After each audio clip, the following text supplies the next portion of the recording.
Akurigana na murugamiriri wa ruhonge ruru giciwe-ini gia Tana Bernard Omuya mekwambiriria wira wa kumomora nyumba ciothe iria ciakitwo ngurumo-ini cia njui na iria ciakitwo kundu kwina itomboya. Aritia o icera-ini ria mwena wa Embu kuria arathũrimaga gikiro kia mwaraho wa mai kurigite miako yothe yagirirwo gukorwo iri makiria ma mita 30 kuma kuria kwina itomboya. It is illegal, it is wrong to build any structure in a wetland.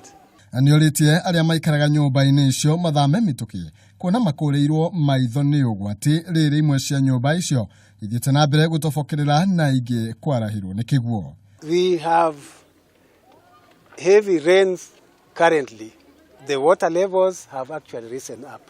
And because of the dumping and the encroachment that has been going on, we have seen one permanent structure right inside the wetland, which is now actually halfway submerged. Mathina maya magicokereria utongoria wa hau kabere aria magaire andu migunda icigo-ini icio na gucoka kumetikiria gwaka nyumba cia guikarwo.